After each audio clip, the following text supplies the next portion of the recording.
Frères et sœurs en humanité, l'heure est grave, quand des signes s'accumulent, des tensions s'intensifient, des vérités, longtemps étouffées, commencent à émerger. Une question brûlante agite les esprits de millions de musulmans dans le monde. Le Mahdi est-il déjà parmi nous? Et surtout, pourquoi certains hadiths semblent garder le silence sur des détails si cruciaux? Que veulent-ils réellement dire? Dans cette vidéo, vous allez découvrir ce que beaucoup n'osent pas aborder. Les indices laissés par le prophète sur l'apparition du Mahdi. Des hadiths peu connus, rarement évoqués dans les mosquées, des événements contemporains qui résonnent étrangement avec les prophéties. Et surtout, une question dérangeante. Sommes-nous aveugles face à une présence déjà active? Mais avant d'entrer dans ce voyage au cœur des secrets prophétiques, n'oubliez pas de vous abonner à cette chaîne, La Foi Islamique. Car ici, on ne se contente pas de répéter, on cherche, on réfléchit, on se prépare. Activez la cloche pour ne rien manquer de ce que la fin des temps nous réserve. Alors, asseyez-vous, ouvrez votre cœur, et que la lumière de la vérité vous guide. Bismillah ar-Rahman ar-Rahim. Louange à Allah, le maître des mondes, celui qui détient les clés de l'invisible. Paix et bénédiction sur notre bien-aimé prophète Muhammad, sceau des prophètes, porteur de la vérité et de la lumière. Ya Allah, éclaire nos cœurs par ta guidée, protège-nous de la confusion des temps et fais de nous des témoins sincères du bien jusqu'à l'heure. Amin. Partie 1. Les hadiths connus, mais mal compris. On croit connaître les hadiths sur le Mahdi. On les a entendus dans les prêches du vendredi, dans les cercles d'études, dans les vidéos qui annoncent à grands titres « Le Mahdi arrive bientôt ». Mais avons-nous réellement écouté ces paroles? Les avons-nous décortiquées comme on le ferait pour une énigme céleste? Ou bien nous sommes-nous contentés de les réciter sans creuser ce qu'elles impliquent pour notre époque? Prenons la parole prophétique la plus citée. Son nom sera comme le mien. Est-ce un simple indice d'identité ou une allusion plus profonde?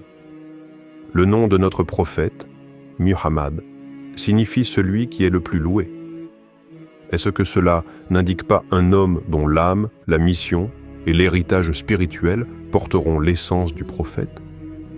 Et si cette similarité allait bien au-delà du nom? Un autre hadith dit « Il apparaîtra à une époque de trouble. Regarde autour de toi. La Palestine brûle, la Syrie saigne encore. Le Yémen gémit dans le silence des médias. L'injustice est devenue une norme, l'humanité avance à reculons. Est-ce cela, l'époque des troubles? Ou doit-on attendre pire encore pour ouvrir les yeux? Mais le plus bouleversant des hadiths est sans doute celui-ci. Il remplira la terre de justice comme elle aura été remplie d'injustice. Ce n'est pas une promesse ordinaire, c'est une révolution spirituelle à l'échelle planétaire. Mais cette parole suppose quelque chose d'immense. Avant lui, l'injustice ne sera pas juste présente.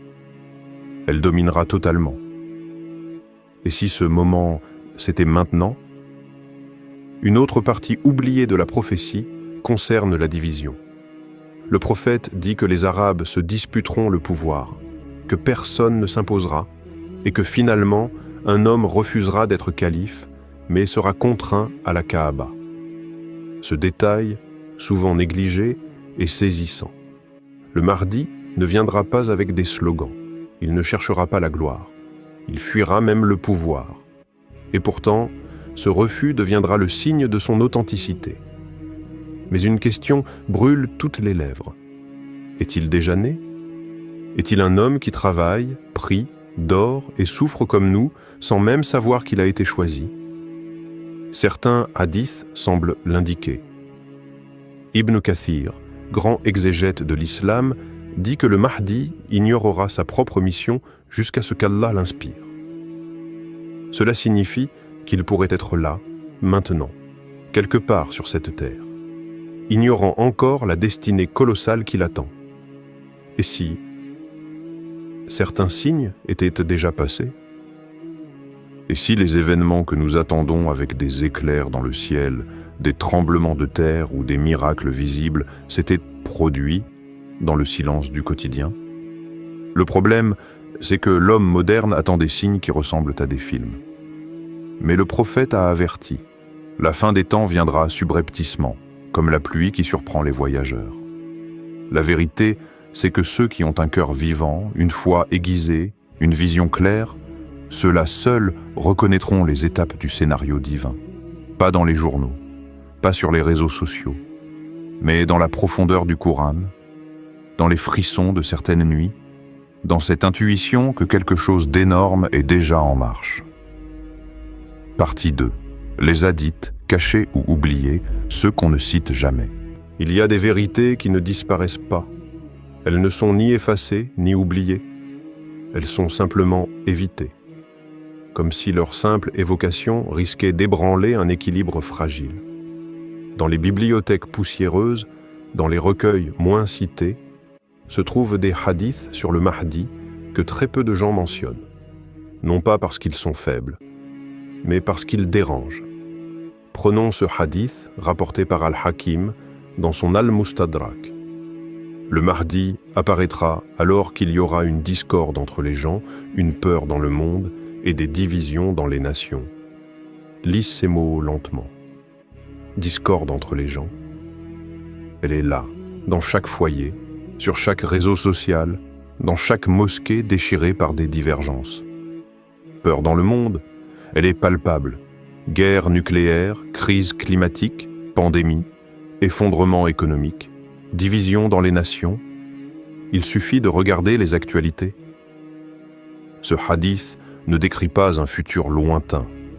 Il décrit notre présent. Et pourtant, il reste marginal, cité à voix basse, souvent relégué à la fin des livres. Pourquoi? Parce qu'il ne laisse plus de place au doute, parce qu'il nous force à regarder notre époque comme le terreau de l'émergence du Mahdi. Un autre hadith, encore plus confidentiel, mentionne ceci. Le Mahdi sera soutenu par un groupe qui l'attendait depuis longtemps et qui le reconnaîtra sans équivoque. Pas un peuple entier, pas une armée, un groupe, une minorité, un noyau de croyants éclairés, patients, éveillés. Ils ne chercheront pas un leader charismatique, ils ne seront pas séduits par le bruit, les apparences ou les titres, ils reconnaîtront l'âme. Ce hadith change tout. Il ne s'agit plus seulement de guetter des signes, il s'agit de se préparer intérieurement. Car ce groupe-là, celui que le hadith mentionne, existe peut-être déjà. Et chaque croyant devrait se poser cette question. Est-ce que je pourrais en faire partie? Il y a d'autres textes, moins connus, qui parlent d'un conflit majeur au Moyen-Orient, non pas déclenché par la religion, mais par des intérêts économiques, des alliances troubles, des jeux stratégiques de domination. Des nations s'affronteront, des civils seront sacrifiés, et dans le chaos, un homme surgira. Non pas pour gouverner, mais pour rétablir une justice perdue. Quand on met ces éléments bout à bout, l'image devient saisissante. Ce que nous vivons aujourd'hui n'est pas anodin. Ce ne sont pas des coïncidences historiques, c'est un scénario prophétique qui s'écrit en silence. Mais alors, pourquoi ces hadiths ne sont-ils pas enseignés plus largement? Pourquoi ne résonnent-ils pas dans les grandes conférences ou les chaînes populaires? Peut-être à cause de la prudence des savants, qui craignent les interprétations hâtives, mais peut-être aussi à cause de quelque chose de plus profond, la peur de réveiller une génération trop longtemps endormie. Car un cœur éveillé commence à poser des questions, et les questions sont plus dangereuses que l'ignorance. Ces hadiths cachés ne sont pas simplement informatifs, ils sont des clés pour ouvrir les yeux, pour sortir du sommeil collectif, et pour comprendre que l'histoire que l'on croyait lointaine a peut-être déjà commencé. Partie 3. Est-il déjà là? Indice disséminé dans le monde réel. Il marche peut-être déjà parmi nous, un homme discret, humble, perdu dans la foule. Il ne cherche ni gloire ni pouvoir. Il est peut-être boulanger, enseignant, fermier, ou simple passant dans une ruelle anonyme, et pourtant, l'histoire tout entière semble glisser doucement vers lui. Chaque époque a ses signes, Mais certaines périodes semblent chargées d'un frisson que les cœurs éveillés ressentent, un frisson silencieux, un frisson qui dit « quelque chose approche ». Des témoignages affluent. Dans plusieurs régions du monde musulman, des récits s'entrelacent, portés par des voix simples mais sincères. Une jeune femme au Maghreb dit avoir rêvé d'un homme vêtu de blanc, au regard rempli de paix, qui lui a tendu une lumière en murmurant « Prépare-toi, car la vérité va renaître ». En Indonésie, un vieil homme pieux raconte avoir vu en songe un rassemblement immense derrière un imam inconnu, guidant la prière dans un silence céleste, devant une mosquée en ruine reconstruite. En France, un jeune converti raconte cette scène étrange. Un inconnu dans la rue l'a arrêté, lui a serré la main avec force et lui a dit simplement « Prépare ton cœur, la justice revient ». Puis il est parti sans se retourner. Ces récits ne sont pas des preuves, mais ils sont des échos, des murmures du monde invisible, des signes que ceux qui ont le cœur pur peuvent saisir, même sans en comprendre totalement la portée. Il y a aussi cette tension étrange et inexpliquée qui monte à Jérusalem. Pourquoi cette ville attire-t-elle constamment les regards du monde? Pourquoi les projecteurs géopolitiques, spirituels, symboliques, convergent-ils tous là-bas en ce moment précis? Les hadiths parlent d'un Mahdi qui dirigera la prière pendant que Jésus, alayhi salam, descendra du ciel. Et cette prière, elle aura lieu à Jérusalem. Alors la question se pose, pourquoi le monde semble-t-il accélérer dans cette direction? Pourquoi l'histoire, comme une flèche, semble-t-elle viser cette ville, cette région, ce moment? Dans l'ombre, des figures apparaissent dans le monde musulman. Des prêcheurs sincères, des réformateurs, des voix puissantes. Mais aucune ne réunit tous les critères prophétiques. Aucune n'est celui que l'on attend tous. Et si c'était justement cela, le signe? Le silence du Mahdi précède son éclat, son anonymat et sa protection. Son absence est voulue, jusqu'à ce qu'Allah dise « maintenant ». Il ne se proclamera pas lui-même, il n'organisera pas de campagne, il n'achètera pas de followers, c'est Allah qui l'imposera au monde, il pourrait être déjà là, vivant une vie simple, inconnue, protégée par l'invisibilité. Mais son ombre, elle, plane déjà sur le monde, elle effleure les esprits, elle traverse les rêves, elle secoue les âmes endormies, et dans les ruelles du monde, dans les prières solitaires, dans les larmes des opprimés, quelqu'un, quelque part, commence à sentir qu'il ne s'agit plus d'un mythe. Partie 4. Pourquoi tout le monde ne le reconnaîtra pas? Il y a quelque chose de bouleversant dans cette idée. Le Mahdi, l'envoyé de la fin des temps, ne sera pas reconnu par tous, et pas seulement par les ennemis de l'islam, mais par certains musulmans eux-mêmes. Le prophète Mohammed a averti. Il y aura parmi ma communauté des gens qui le nieront. Comment expliquer une telle cécité? Comment des gens qui récitent les hadiths, qui prient, qui jeûnent, peuvent-ils passer à côté de l'homme que toute l'histoire attend? La réponse est simple, mais elle fait mal, parce qu'ils attendent le mauvais visage. Le Mahdi ne viendra pas comme dans les films. Il n'apparaîtra pas sur un trône, entouré de flammes et d'anges visibles. Il ne surgira pas avec une armée en criant « Me voilà !» Non. Il viendra comme l'a fait le prophète, discret, doux, humble, inconnu. Il parlera avec la sagesse du Coran. Il agira avec la miséricorde de la Sunna. Et c'est précisément cela qui dérangera.